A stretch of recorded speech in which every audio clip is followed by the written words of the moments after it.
మనలను నిండా నూరేళ్లు బతకమని వేదం ఆశీర్వదిస్తుంది.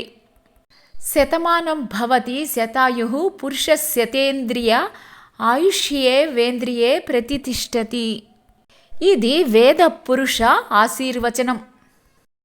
వేద మంత్రానికి ఉన్న శక్తి గొప్పది.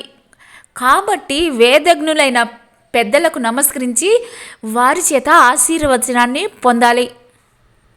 నిండు నూరేళ్లు ఆ సూర్యుణ్ణి చూడగలగాలి.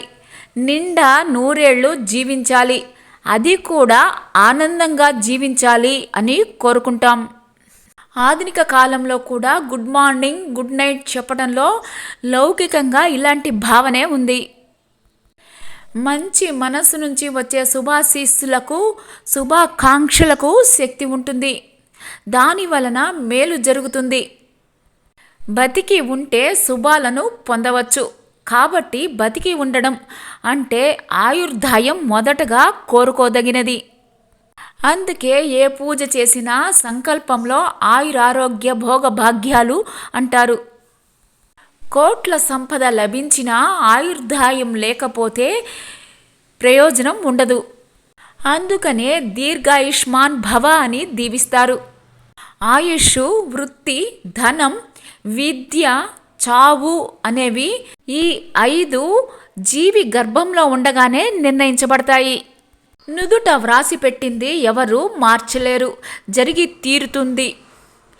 ఆయుర్దాయం, మరణం అనేవి ముందే నిర్ణయింపబడితే ఇంకా ఈ ఆశీస్సుల వల్ల ప్రయోజనం ఏమిటి అనేది ప్రశ్న. ఆయుష్కు వృద్ధి, క్షీణతలు ఉంటాయా అంటే తప్పకుండా ఉంటాయి. లలాట లిఖితమైన ఆయుర్దాయాన్ని ఎవరు మార్చలేకపోయినా మార్కండేయుడు, శంకరాచార్యులు వారు మొదలైన వారు దైవానుగ్రహం వలన ఆయుర్దాయాన్ని పెంచుకున్నారు. హనుమంతుడు, విభీషణుడు మొదలైన వారు చిరంజీవులుగా మారారు. ద్వాపర యుగంలో చనిపోయిన సాందీపని గురువు యొక్క పుత్రుణ్ణి శ్రీకృష్ణుడు బతికించాడు. త్రేతాయుగంలో చనిపోయిన వానర వీరుడు గంధమాధవుని హనుమంతుడు బతికించాడు. కాబట్టి దైవ అనుగ్రహం వలన కానీ, ఋషుల ఆశీర్వచనం వల్ల కానీ ఆయుర్దాయం పెంచుకోవటం సాధ్యమే. కాబట్టే సంకల్పంలో కూడా ఆయురారోగ్య ఐశ్వర్య అభివృద్ధ్యర్థం అని చెబుతారు. శతమానం భవతి అంటూ మహనీయులు దీవిస్తారు. అలాంటి ఆశీర్వచనాల కోసం అందుకే పెద్దల ఎడ వినయ విధేయతలతోటి ఉండాలి.